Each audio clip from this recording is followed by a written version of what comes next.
Sejam bem-vindos a mais um vídeo aqui no canal. Meu nome é Vinícius. E o meu é Ellen. Nós vamos continuar nossa leitura em ordem cronológica. Vamos nessa?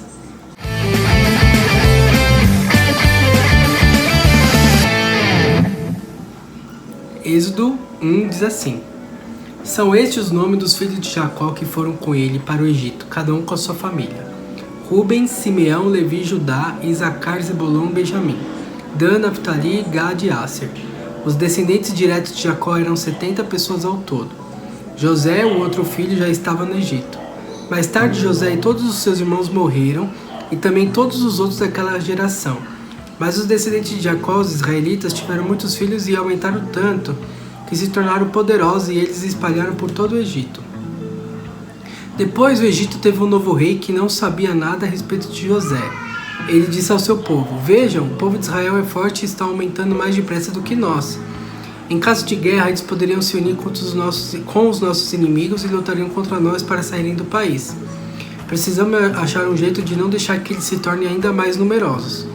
Por isso, os egípcios puseram feitores para maltratar os israelitas com trabalhos pesados, e assim os israelitas construíram a cidade de Pitom em Ramassés, onde o rei do Egito guardava as colheitas de cereais. Porém, quanto mais os egípcios maltratavam os israelitas, tanto mais eles aumentavam. Os egípcios ficaram com medo deles e os tornaram escravos, tratando-os com brutalidade. Fizeram com que a vida deles se tornasse amarga, obrigando-os a fazer trabalhos pesados na fabricação de tijolos, nas construções e nas plantações. Em todos os serviços que os israelitas faziam, eles eram tratados com crueldade.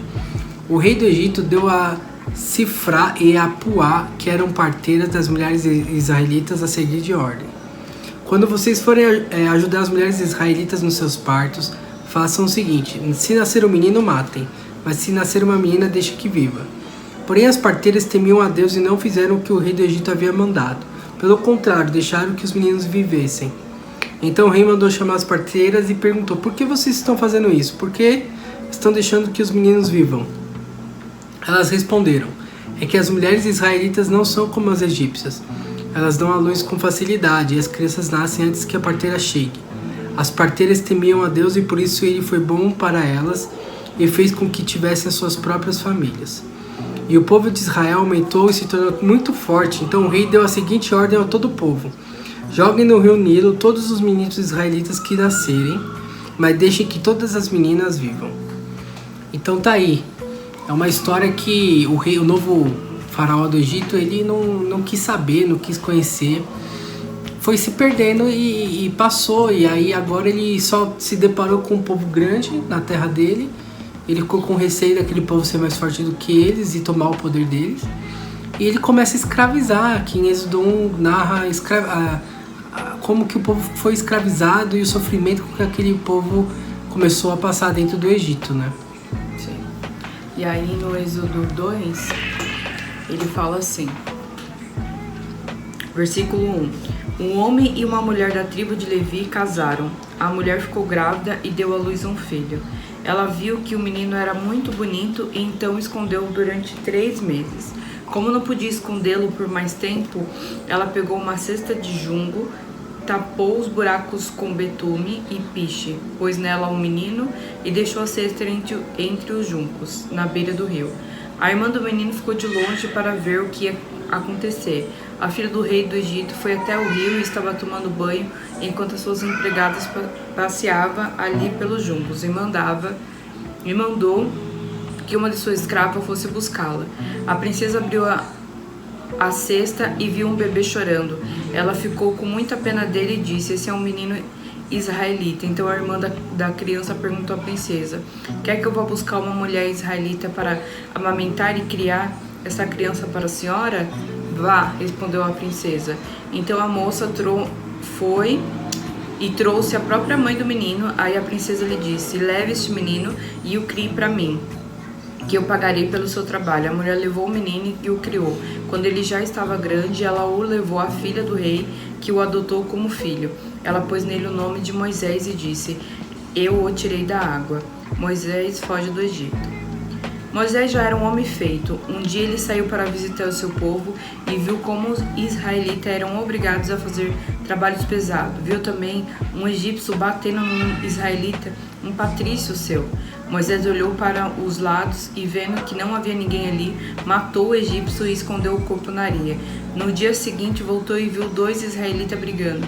Então perguntou ao que maltratava o outro: por que você está batendo no seu patrício? O homem respondeu: quem pôs você como nosso chefe ou nosso juiz? Você está querendo me matar como matou o egípcio? Então Moisés ficou com medo e pensou: já descobriram o que eu fiz. Quando o rei do Egito soube do que Moisés havia feito, quis matá-lo. Porém ele fugiu e foi morar na terra de Midian. Jetro, o sacerdote de Midian, tinha 7 filhas. Certo dia, quando Moisés estava sentado perto de um poço, elas vieram tirar água e encheram o bebedouro para dar de beber às ovelhas e às cabras do pai. Então chegaram alguns pastores e começaram a enjotar as moças dali. Porém Moisés se levantou e as defendeu e deu água aos animais. Quando elas voltaram ao lugar onde o seu pai estava, ele perguntou: por que é que vocês voltaram tão cedo hoje? Elas responderam: o egípcio nos defendeu dos pastores, tirou água para nós e ainda deu água para nossos animais. E onde está ele? Perguntou Jetro. Por que você o deixaram lá? Vão chamá-lo para que venha jantar com a gente. Depois Jetro convidou Moisés para ficar morando ali e ele aceitou. Então Jetro lhe deu a sua filha Zípora em casamento. Quando ela teve um filho, Moisés pôs o nome dele de Gerson e disse: sou hóspede em terra estrangeira. Alguns anos depois, o rei do Egito morreu, mas os israelitas continuaram gemendo por causa da sua escravidão. Eles gritavam pedindo socorro e os seus pedidos chegaram até Deus. Deus ouviu o gemido deles e lembrou da aliança que havia feito com Abraão, com Isaac e com Jacó. Deus viu a escravidão dos israelitas e ficou preocupado com eles. Então, assim, houve-se um milagre, né? Porque a Bíblia relata que a princesa viu Moisés lá na água, né? Quando abriu, era um bebê chorando. E aí ela, com certeza, ela deve ter desconfiado. A menina aparece do nada. Fala: tem uma moça que vai te dar, vai cuidar, vai dar de mamar e tal. Então, obviamente, se ela tem pra dar de mamar é porque ela acabou de ter um filho, né? Porque o leite não se cria do nada. Então ela deve ter deduzido, só que ela criou afeto, né? Ela quis proteger a criança. E aí depois a Bíblia relata que a própria mãe deu, né, pra princesa pra ela adotar. E aí houve-se essa morte no meio do percurso, e aí ele teve que ir pro deserto de Midian, se casou, criou uma família. Só que no final desse capítulo fala que o povo já não estava aguentando mais, que o segundo faraó, que o Vinícius acabou de ler, já estava no lombo deles. Esse terceiro estava pior. Então eles estavam lá clamando a Deus, e no final tá falando que Deus escutou. E aí em Êxodo 3 continua dizendo assim: Moisés cuidava das ovelhas e das cabras de Jetro e o seu sogro, o sacerdote de Midian. Um dia Moisés levou o rebanho para o outro lado do deserto e foi até o Monte Sinai, o Monte Sagrado. Ali o anjo do Senhor apareceu a ele numa chama de fogo no meio de um espinheiro. Moisés viu que o espinheiro estava em fogo, porém não se queimava. Então pensou: que coisa esquisita, por que será que o espinheiro não se queima?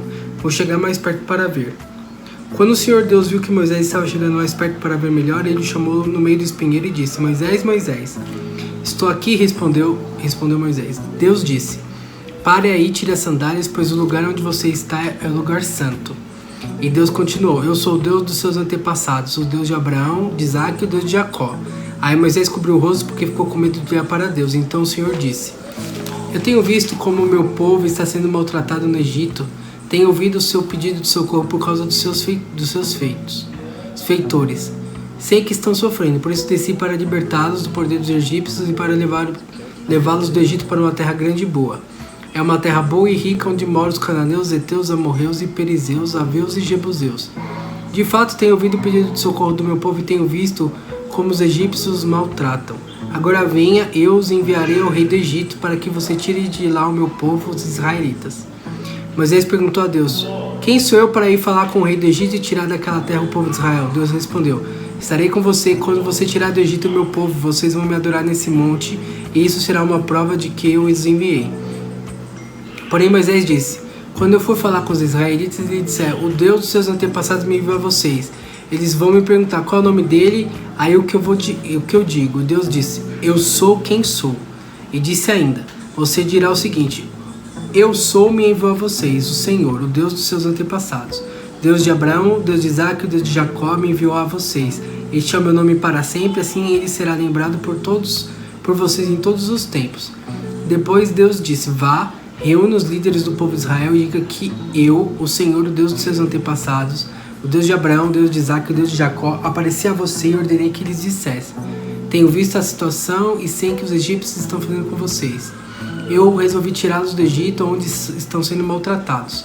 Eu vou levá-los para uma terra boa e rica, a terra dos cananeus, heteus, amorreus, perezeus, heveus e dos jebuseus.